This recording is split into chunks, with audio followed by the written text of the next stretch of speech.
Assalamualaikum warahmatullahi wabarakatuh. Saya Rizka Dwinita, NIM 34 dari kelompok 4 ingin mereview hasil diskusi kelompok 1 yang berjudul Dasar-dasar Keterampilan Komunikasi Antar Pribadi.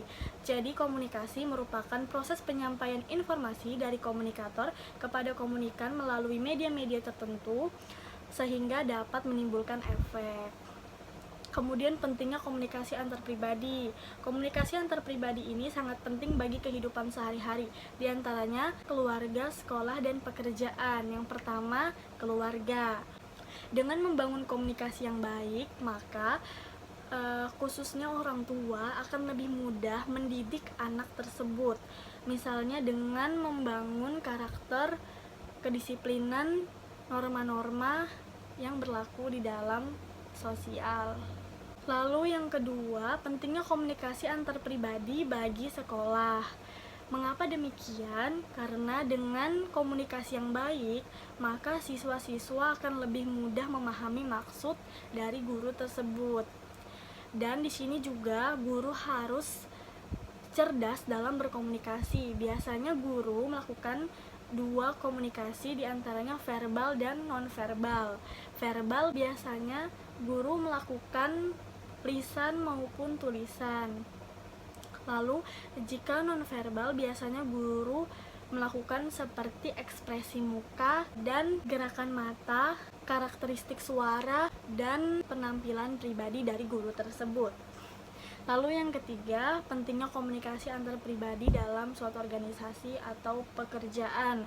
Mengapa demikian? Karena dengan komunikasi yang baik, maka akan memudahkan orang tersebut dalam bekerja sama dengan orang lain dan dapat menyukseskan suatu pekerjaan itu bersama-sama. Jika komunikasi itu tidak baik dalam lingkup pekerjaan, maka akan menimbulkan suatu konflik. Komunikasi dapat dikatakan efektif jika komunikator memberikan informasi dengan jelas, lalu ditandai dengan adanya timbal balik atau respon dari komunikan. Kemudian ada 5 hukum komunikasi antar pribadi yang efektif. Di antaranya yang pertama, kita harus respect. Respect merupakan sikap menghargai individu. Jadi di dalam komunikasi itu harus terdapat yang namanya sikap menghargai sesama individu, komunikator maupun komunikan. Lalu yang kedua, empati. Jadi komunikator dan komunikan harus menempatkan diri terhadap komunikator maupun komunikan agar komunikasi itu dapat terjalin dengan efektif. Lalu yang ketiga, audible. Jadi dalam komunikasi yang efektif harus adanya saling mengerti dan mendengarkan komunikator maupun komunikan. Lalu yang keempat, clarity. Clarity artinya keterbukaan. Jadi di dalam komunikasi yang efektif, komunikator maupun komunikan harus terbuka agar tidak ada kesalahpahaman dalam berkomunikasi. Lalu yang terakhir, humble. Jadi dalam komunikasi yang efektif harus terdapat sikap humble atau rendah hati. Di sini komunikator maupun komunikan harus bisa bersikap menghargai seseorang dalam berbicara. Dan pastinya rendah hati. Mungkin itu saja yang dapat saya sampaikan dari review kelompok 1. Dasar-dasar keterampilan komunikasi antar pribadi. Kurang dan lebihnya saya mohon maaf. Terima kasih. Baik, selanjutnya saya akan mereview hasil diskusi dari kelompok 2 dan 3, yaitu keterampilan komunikasi nonverbal. Jadi, komunikasi nonverbal adalah komunikasi yang pesannya dikemas dalam bentuk nonverbal atau tanpa kata-kata. Bentuk-bentuk komunikasi nonverbal itu diantaranya yang pertama, bahasa tubuh. Biasanya itu dapat berupa seperti raut wajah, gerak-gerik tubuh, gerak tangan, dan isi pikiran. Lalu yang kedua, tanda. Tanda itu dapat berupa misalnya bendera atau rambu-rambu lalu lintas. Dan yang ketiga, tindakan atau perbuatan. Nah, itu dapat berupa misalnya menggebrak meja keras-keras atau menutup pintu dengan kuat-kuat. Lalu yang keempat, objek. Nah, objek ini dapat berupa misalnya seperti pakaian, aksesoris, dandanan rumah, dan perabotan lainnya.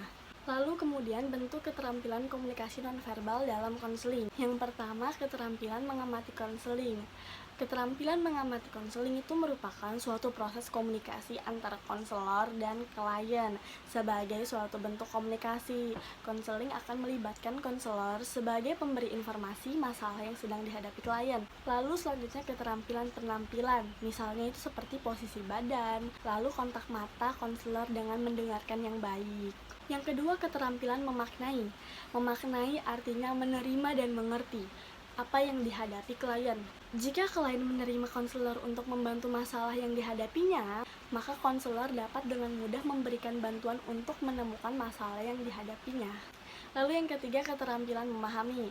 Konselor diharapkan memiliki pemahaman terhadap klien. Hendaknya memahami siswa dan konselor harus menunjukkan bahwa dia paham dunia siswa dan menerima rasa takut dan harapan-harapan siswa sebagaimana siswa dapat melihatnya. Selanjutnya, bentuk keterampilan attending sebagai komunikasi nonverbal dalam konseling. Di antaranya yaitu yang pertama, posisi badan. Dia harus tegak, isyarat dengan ekspresi muka.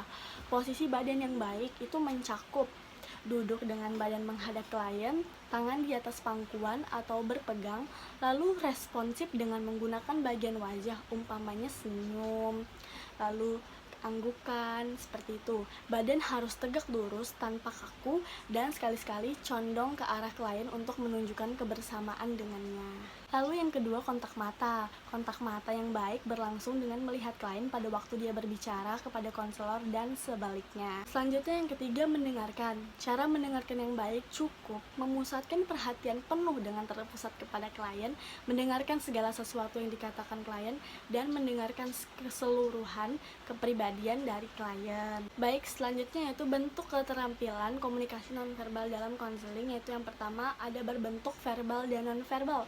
Yang verbal biasanya itu yang berbentuk pendeknya, kata-katanya akan seperti oh iya, lalu kemudian ya, lalu kemudian jika bentuk panjangnya saya memahami, saya menghayati, saya dapat merasakan, dan saya dapat mengerti. Dan nonverbal biasanya seperti anggukan kepala, posisi duduk condong ke depan, perubahan mimik wajah. Mungkin itu saja yang dapat saya sampaikan. Terima kasih. Selanjutnya saya akan mereview hasil diskusi dari kelompok 4, dasar-dasar keterampilan dalam mengajukan pertanyaan. Jadi sebelum mengajukan beberapa pertanyaan kepada konseli, klien, responden, seorang konselor harus dapat memberikan perlakuan baik dan tidak bersifat menekan konseli. Ada beberapa jenis pertanyaan yang dapat dilakukan oleh konselor. Yang pertama ada pertanyaan terbuka dan pertanyaan tertutup. Pertanyaan terbuka biasanya bersifat luas seperti kamu tadi malam sedang apa? Kamu tadi malam jalan sama siapa? Atau kamu tadi malam sedang melakukan apa? Gitu. Lalu selanjutnya pertanyaan tertutup itu misalnya seperti apakah kamu sedang kuliah? Dan kayak apakah kamu sedang mengalami sebuah permasalahan? Ya, seperti itu. Baik, selanjutnya adalah keterampilan mengajukan pertanyaan dalam penyambutan awal. Itu bisa disebut sebagai teknik opening skill atau pembukaan. Jadi, teknik opening skill itu merupakan teknik dasar dalam melakukan wawancara konseling. Nah, di sini ada beberapa tujuan dari teknik opening skill. Di antaranya yang pertama agar dapat membina hubungan yang baik dengan konseli dan agar konseli dapat terbuka, nyaman kepada konselor dan konselor mendapat kepercayaan dari konseli.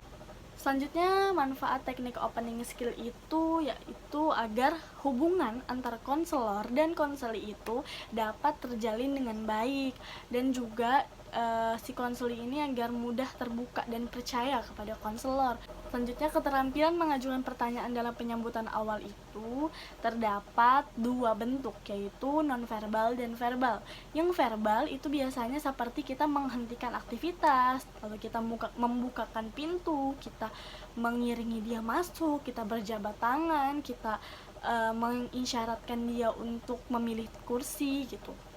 Selanjutnya itu bentuk verbal. Verbal itu biasanya seperti kita menjawab salam dari si konseli, lalu kita menyebut namanya si konseli dan menanyakan kabar dari si konseli juga, mempersilahkan konseli untuk duduk gitu. Lalu contoh penggunaan teknik opening skill itu seperti ini, misalnya selamat siang ibu, lalu konselor akan menjawab selamat siang, silahkan duduk mbak, lalu kita sambil berjabat tangan boleh.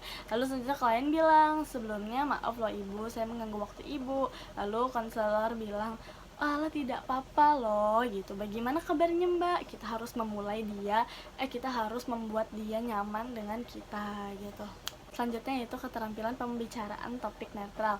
Jadi dalam topik netral ini kita sifatnya umum ya, tidak ada menyinggung perasaan siapapun.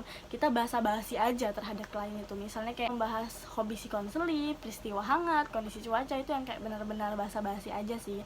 Lalu kayak contohnya tuh misalnya gimana nih kamu nyaman gak di ruangan ini gitu. Saat ini ruangannya panas atau kayak dingin, kayak gitulah pertanyaannya ya. Lalu dengan keadaan seperti ini apakah kamu tuh nyaman gitu. Lalu kemudian jika sudah masuk ke tahap ini, selanjutnya itu dari tahap ini akan menuju ke konseling. Jadi akan merasa nyaman dan merasa percaya, lalu kemudian konseling akan mengungkapkan masalah atau hal yang membuat dia datang kepada konselor. Mungkin itu saja yang dapat saya sampaikan. Terima kasih.